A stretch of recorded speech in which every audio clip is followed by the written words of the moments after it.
সর্বপ্রথম শুক্রিয়া আল্লাহর কাছে, আলহামদুলিল্লাহ যে প্লেয়ার অফ দ্য ম্যাচ হয়ে জিততে পারছি সিরিজের ফার্স্ট ম্যাচ। কন্ডিশনটা বেশ ভালো উইকেট ছিল, batting friendly condition, plus due factor ছিল বলারদের জন্য কিছুটা চ্যালেঞ্জিং। আলহামদুলিল্লাহ আমরা সবাই মিলে ভালো একটা মানে কম টোটালে ফিনিশ করতে পারছি। স্পোর্টিং উইকেট আমার কাছে মানে খেলে মনে হলো যে সোফার বাংলাদেশের বেস্ট ব্যাটিং ট্র্যাক এটাই। তো একটু চ্যালেঞ্জিং ছিল, বাট এনজয় করছি ওভারঅল।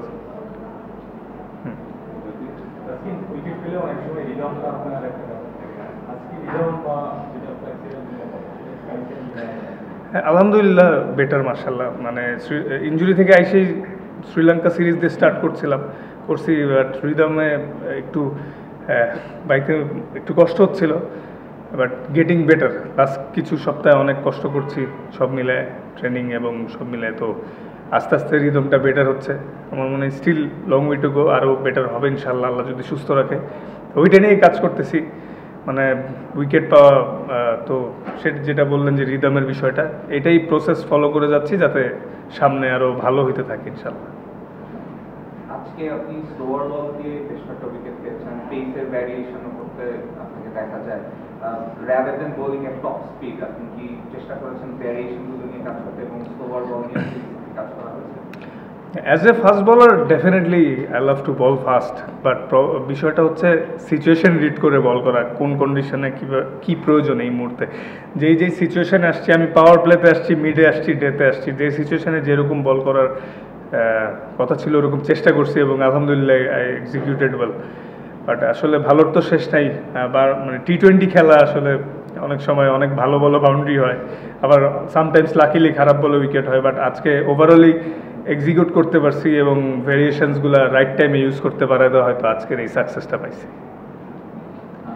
আমরা দেখেছি ইনজুরি থেকে মাঠে ফেরার পর আপনাকে একটু গ্যাপ দিয়ে খেলা হচ্ছে ইনজুরি ম্যানেজমেন্টের অংশ হিসেবে। তা এই সিরিজটাতেও কি এভাবেই আসলে আস্তে আস্তে খেলে রিদমটাকে ইনক্রিজ করার প্ল্যান? না, আসলে এইটা টোটালি ম্যানেজমেন্টের বিষয়। আমাদের ফিজিও ট্রেনার তারা সবসময় আমাদের সব বোলারদের লোড মনিটরিং করছে, যে ওয়ার্কলোড বেশি না কম। মানে আলহামদুলিল্লাহ যদি ফিট থাকি, সব ঠিক থাকে, তাহলে হয়তো আর এই রোটেশনটা নাও হইতে পারে। বাট যেহেতু সামনে এশিয়া কাপ, টিম চাইলে হইতেও পারে। যেটাই হোক, মানে আমি আমার প্রেজেন্টারকে বেশি এনজয় করতে চাই, যে এই মুহূর্তে যেটা আসে। ট্রেনিং থাকলে ট্রেনিং, ম্যাচ থাকলে ম্যাচ। আপনি নিজে যদিও অনেকটাই অভ্যস্ত এটার সঙ্গে, কিন্তু এই বছরটা আপনার জন্য একটু মানে ডিফারেন্ট ফিলিংসের মধ্যে দিয়ে গেছে। আপনি শুরুতে একটা রিমার্ক ছিল বোর্ডের পক্ষ থেকে, আপনি সদস্য ক্যাটাগরি, তারপর একটা লং টাইম। সেই টাইমটাতে আপনি মেন্টালি মানে নিজেকে কীভাবে, এটা খুব টাফ নিশ্চয়ই, মানে ওই সময় এই বছরকে একটু বেশি টাফ ছিল কিনা, যে বোর্ড আমার প্রতি এত ট্রাস্ট করতেছে কিন্তু আমি খেলতে পারতেছি না, সেটা নিশ্চয়ই আপনার জন্য অনেক টাফ ছিল। ওই মোমেন্টটা থেকে আপনি কীভাবে? না, আসলে প্রত্যেকটা মুহূর্তই ক্রিকেটিং হোক বা জীবনে হোক, ভালো মন্দ মিলেই চলে। তো প্রত্যেকটা কঠিন সময় থেকে লার্নিংয়ের অনেক কিছু আছে।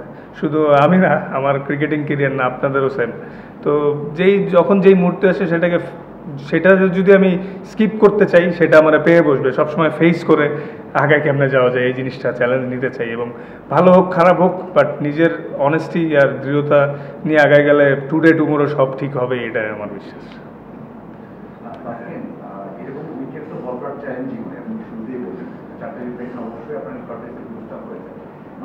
দলের কথা বলি, মানে বোলিং সেট আপটা যেটা হয়েছে, সবাই প্রায় ভালো বলছেন, উইকেট পেয়েছেন,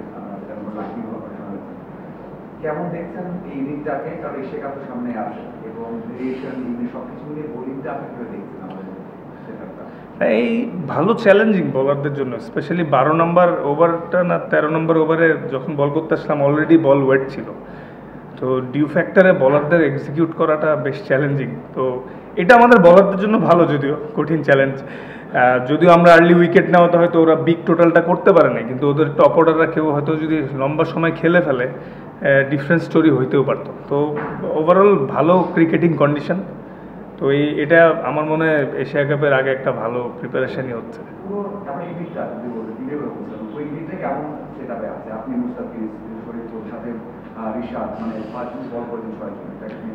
সবাই মাশাআল্লাহ ভালো করছে। হার্ডওয়ার্ক করতেছে, ইমপ্রুভ করার আর্জেন্সিটা সবার মধ্যে আছে। আর T20 honestly mainly batters game, তো একদিন দেখা যায় যে কারোর ওপর দিয়ে একদিন যায়, ও দেখা গেলো ভালো ভালো ওই দিন মাইর খাইতে থাকে। সো কারো সামটাইমস ব্যাড ডে যায়, বাট ইম্পর্টেন্ট হচ্ছে ভালোভাবে ওভারকাম করাটা। আর সবথেকে বড় জিনিস, টিমের প্রত্যেকটা মেম্বার, ম্যানেজমেন্ট, প্লেয়ার্স সবাই সবার অনেক ব্যাক করে। কারণ বুঝতে হবে যে আমাদের টিমটা মানে এমন একটা টিম, সবাই আসলে 19-20। সো এইখানে কম্প্যাক্ট থাকাটা, সবাই সবাই সাপোর্ট করাটাই অনেক জরুরি।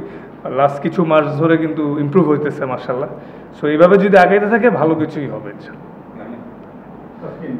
ইমপ্রুভমেন্টের কথা বলছিলেন, আমরা আসলে এই সিরিজটায় বা যে কয়েকটা ইমপ্রুভমেন্ট দেখতে চাইবেন, তার মধ্যে খুব সম্ভবত ব্যাটিং এর, পাওয়ার হিটিং এর যে ব্যাপারটা থাকবে। বোলিংটা এনজয় করেছেন, ড্রেসিং রুম থেকে বাংলাদেশের মানে বিশেষ করে লিটন বা সাইফের ব্যাটিংটা কেমন এনজয় করেছেন? যে পাওয়ার হিটিং এর ক্লাসগুলো করা হয়েছে সেখানে একটু ইমপ্রুভমেন্ট দেখছেন কিনা? আর সাইফের ব্যাটিংটা নিয়ে একটু আলাদা করে বা বোলিং নিয়ে পারফরমেন্স নিয়ে একটু আলাদা করে। না মাশাআল্লাহ, সাইফের ভালো কন্ট্রিবিউশন ছিল, বোলিংও 2টা উইকেট নিয়েছে, ব্যাটিংও দারুণ ফিনিশ করছে। লিটন ব্যাটেড এক্সট্রিমলি ওয়েল মাশাআল্লাহ। আসলে লিটনের ভালো খেলাটা বা ফর্মে থাকাটা আমাদের টিমের জন্য অনেক জরুরি। তো মাশাআল্লাহ ও রিসেন্টলি মানে ফর্মে আসতেছে এবং ভালো ব্যাটিং করতেছে, নেটেও দেখতেছি। সো এই ধারাবাহিকতাটা যদি আমাদের আগাইতে থাকে, সামনে বড় ইভেন্টেও ভালো করা সম্ভব। কারণ স্পোর্টিং কন্ডিশনে যে কোনো এক সাইড দিয়ে জিতা কখনোই সম্ভব না, ব্যাটিং বোলিং ফিল্ডিং সবই লাগে। আর আমাদের মতো টিমে তো সব ক্ষেত্রে কন্ট্রিবিউশনটা আরও বেশি লাগে। সো এটা খুব ভালো সাইন যে ব্যাটিংয়ে ভালো হচ্ছে, বোলিংয়েও ভালো হচ্ছে। তো ভালো, হ্যাঁ ইমপ্রুভ হচ্ছে। আসলে টু বি অনেস্ট, ও কিন্তু বেশি দিনও হয় নাই, জুলিয়ান উড আসছে মাত্র 1 সপ্তাহ। তো 7-10 দিনে আসলে খুব একটা ইমপ্রুভমেন্ট বোঝাটাও ডিফিকাল্ট। বাট ও যেভাবে ট্রেনিং করাচ্ছে, এর ইম্প্যাক্ট অবশ্যই লং টার্ম করলে আমরা পাবো আশা করছি।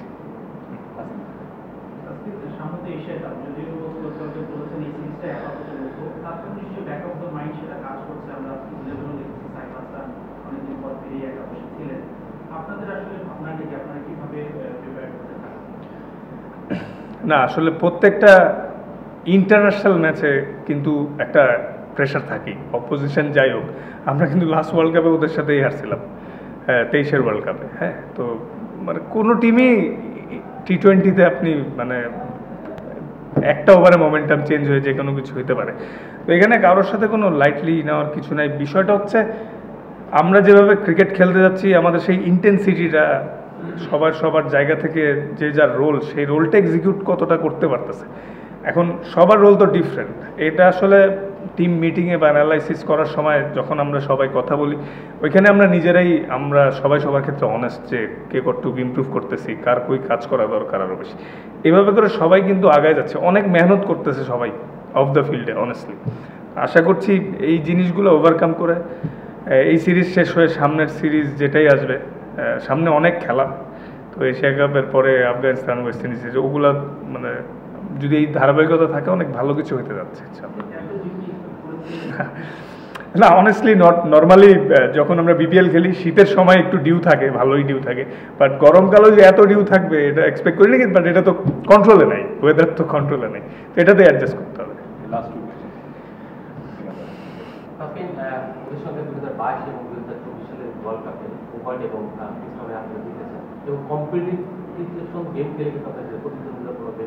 জিততে হয়েছে, কিন্তু এখানে সেই রকম প্রতিদ্বন্দ্বিতা হতো না। তারা কি লেট আসার কারণে কন্ডিশনটা বুঝতে পারে নাই, প্রতিপক্ষ ভালো ধারণা পায় নাই, এই কারণে এটা হতো না? আপনারা যে উদ্দেশ্যে তাদেরকে এনেছে এই দলটা খেলার জন্য, সেটা পূরণ করতে না। আসলে ওরা কিভাবে প্রিপারেশন নিছে এটা তো আমাদের কন্ট্রোলে নাই। বাট ওরা হয়তো 2 দিন আগে আসছে। কিন্তু এটাও সত্য যে আলহামদুলিল্লাহ আমরা বেটার ক্রিকেট খেলছি আজকে, ডমিনেটিং ক্রিকেট খেলে দিচ্ছি। আমাদের এটাই লক্ষ্য ছিল যে যে যার জায়গা থেকে যাতে ডমিনেট করে জেতার চেষ্টা করতে পারি। কোনো একটা প্লেয়ারও কেউ লাইটলি নেয় নেই কোনোভাবে, কারণ T20 খেলা। আর ওদের ক্রিকেটিং বেসিকটা অনেক ভালো, ওরা আসলে ওদের লিমিটেশনের মধ্যে খুব ভালো ক্রিকেট খেলে। সো আমরা আলহামদুলিল্লাহ আমরা সবার জায়গা থেকে ভালো খেলার কারণে আজকে জিততে পারছি। কত রান আজকে তারা করতে হয়েছে? তো ড্রেসিং রুম থেকে এরকম কোনো পরিকল্পনা ছিল কি যে রানটা একটু মানে আগে চেঞ্জ করা? আমরা তো দেখি যে আমরা একটু টিপ নিয়ে চেঞ্জ করতে চাই, তো এরকম কোনো প্ল্যান ছিল কিনা যে যত আগে খেলাটা ঠিক করা যাবে? আসলে এমন প্ল্যান ছিল না, just merit of the ball খেলা। যখন প্ল্যান থাকে এটাই যে টপ অর্ডাররা যেই সেট হবে যাতে ফিনিশ করে আসে, এবং আলহামদুলিল্লাহ লিটন আজকে করে আসছে। আজকে দেখলাম যে সবগুলো ডিপার্টমেন্ট আসলে ইমপ্রুভমেন্টে আছে, বিশেষ করে বোলিং সাইডে আজকে অনেক ভালো করলেন, ব্যাটিংও ভালো করা হচ্ছে, সবগুলো ডিপার্টমেন্ট ফিল্ডিংও দেখছি বেশ কিছু দুর্দান্ত কেয়ার দেখলাম। তো সব মিলিয়ে এই যে ইমপ্রুভাইজেশন হচ্ছে, এটার মূল আসলে সোর্সটা কি, বা এটা আসলে ইন্সপিরেশনের জায়গাটা কোনটা, যে Bangladesh day by day improve করছে? একটা বিষয় হচ্ছে এই সিরিজটা কি আমরা আবার বাংলাদেশ ফাইনাল দেখতে পাবো? না, আসলে প্রত্যেকটা ম্যাচ প্রত্যেকটা সিরিজে জিতার লক্ষ্যেই খেলতে নামি। আর আমরা ইমপ্রুভমেন্টের চাহিদা যেটা, যে যেই জিনিসগুলো অতীতে মিস্টেক হয়েছে সেগুলো যাতে বারবার না রিপিট হয়, এই জন্য অফ দ্য ফিল্ডে হার্ড ট্রেনিং করছে সবাই, স্পেসিফিক জায়গা নিয়ে যার যে জায়গাটা ইমপ্রুভ করা দরকার ওইভাবে করে ট্রেনিং করছি লক্ষ্য নিয়ে। মানে গতানুগতিক ট্রেনিং করা দরকার সেটা না, যে যার জায়গা থেকে আলাদাভাবে কোচরা অনেক হেল্প করতেছে, ম্যানেজমেন্ট প্লেয়ার সব সম্মিলিত হয়েই মানে সবার কষ্টের প্রতিফলন আস্তে আস্তে আসতেছে। তো আশা করি এই প্রসেসটা চললে সামনে ভালো কিছু। Thank you.